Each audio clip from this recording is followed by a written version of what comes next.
വളരെ സൈലന്റ് ആയിട്ട് തിയേറ്ററുകളിൽ എത്തിയിട്ടുള്ള ഒരു ചിത്രമാണ് സംഭവം അധ്യായം 1.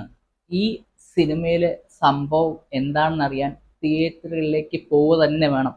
കാരണം ഇതിന്റെ ഒരു ട്രീറ്റ്മെന്റ് മലയാളത്തിൽ അത്രയധികം കണ്ടിട്ടില്ലാത്ത ഒരു ട്രീറ്റ്മെന്റ് ആണ്. ടൈം ലൂപ്പ്, മിസ്റ്ററി, അതുപോലെ തന്നെ ത്രില്ലിംഗ് എലമെന്റ്സ്, അതുപോലെ ഹൊറർ, ഇതെല്ലാം വളരെ നന്നായിട്ട് ബ്ലെൻഡ് ചെയ്യാനായിട്ട് ഇതിന്റെ ഡയറക്ടറിന് കഴിഞ്ഞിട്ടുണ്ട്. അത് തന്നെയാണ് സിനിമയുടെ ഏറ്റവും വലിയൊരു ഹൈലൈറ്റ് എന്ന് പറയുന്നത്. ഈ ചിത്രത്തിനെ ആസ്പദമാക്കി ആദ്യം ഒരു ഷോർട്ട് ഫിലിമാണ് ഇറങ്ങിയിട്ടുണ്ടായിരുന്നത്. അത് കണ്ടിട്ടുള്ള ആൾക്കാർക്ക് മനസ്സിലാവും എന്താണ് ഈ സിനിമയുടെ ഒരു വ്യാപ്തി എന്ന്. ഈ സിനിമ ഇതൊരു ഭയങ്കര ഒരു എന്താ പറയാ, ഇൻട്രസ്റ്റിംഗ് ആയിട്ടുള്ളൊരു ഒരു ടെറൈനിലാണ് കഥ നടക്കുന്നത്. അതായത് ഫോറസ്റ്റ്, ഈ കാട്ടിൽ നടക്കുന്ന ഒരു കഥ എന്ന് പറയുമ്പോൾ, കാട് എന്ന് പറയുമ്പോൾ പലർക്കും നിഗൂഢതയാണ്. ആ നിഗൂഢതയിലൂടെ കാര്യങ്ങൾ നന്നായിട്ട് പ്രേക്ഷകരിലേക്ക് കാര്യങ്ങൾ എത്തിക്കാനായിട്ട് ഇതിന്റെ ഡയറക്ടറിന് കഴിഞ്ഞിട്ടുണ്ട്. അതാണ് സിനിമയുടെ മെയിൻ ആയിട്ടുള്ളൊരു പരിപാടി. ബേസിക്കലി ടൈം ലൂപ്പ്, അതുപോലെ തന്നെ മിസ്റ്ററി, ഹൊറർ, ഇതെല്ലാം കൂടി ബ്ലെൻഡ് ആയിട്ടുള്ളൊരു സിനിമ മലയാളത്തിൽ അങ്ങനെ വന്നിട്ടുണ്ടോ അറിയില്ല. അതിനു മുമ്പ് ചുരുളി വന്നിട്ടുണ്ട്, ബട്ട് ദെൻ അത് വേറൊരു കൈൻഡ് ഓഫ് ട്രീറ്റ്മെന്റ് ആയിരുന്നു.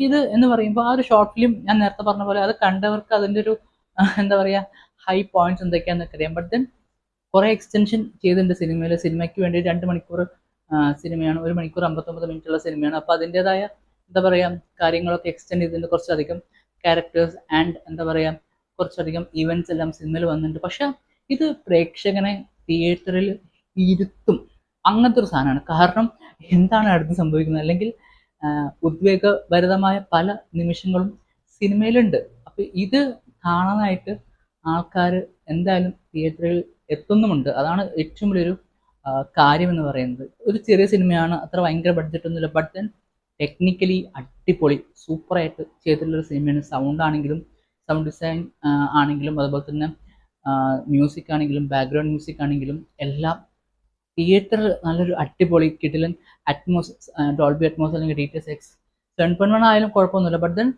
അടിപൊളി നല്ല സൗണ്ടുള്ള തിയേറ്ററൊക്കെ ആണെങ്കിൽ നന്നായിട്ട് കാണാൻ പറ്റുന്ന ഒരു സിനിമ തന്നെയാണ് നമ്മുടെ ഈ പറയുന്ന സംഭവം അധ്യായം 1. അസ്കർ അലി, അതുപോലെ തന്നെ വിനീത് കുമാർ, സിദ്ധാർത്ഥ് ഭരതൻ, ഇവരൊക്കെയാണ് നമുക്കറിയുന്ന കുറെ ആക്ടേഴ്സ് ഇതിലുള്ളത്. അല്ലാതെയും കുറെ പേരുണ്ട്, എനിക്ക് എല്ലാവരുടെയും പേരറിയില്ല. ബട്ട് ദെൻ എല്ലാവരും നന്നായിട്ട് വന്നിട്ടുണ്ട്. രാജാമണി, സെന്തിൽ രാജാമണി, ആ ആക്ടറും ഉണ്ട്. അപ്പൊ അങ്ങനെ പല പല പല ആക്ടേഴ്സും സിനിമയിലുണ്ട്.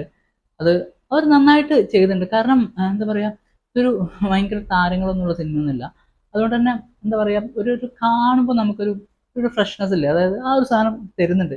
സിനിമ തുടങ്ങുന്ന തന്നെ ഒരു പഴയ കാലഘട്ടത്തിൽ, ടൈം ലൂപ്പ് എന്ന് പറയുമ്പോൾ തന്നെ ആ ഒരു കാലഘട്ടം വരുന്നുണ്ട്. പിന്നെ 94 വരുന്നുണ്ട്, പിന്നെ 2025 or 26 ഇങ്ങനെ വരുന്നുണ്ട്. അപ്പൊ ഇങ്ങനെ പല പല കാലഘട്ടങ്ങളിലൂടെ എന്താ പറയാ ട്രാവൽ ചെയ്യുന്ന ഒരു സിനിമയാണ്.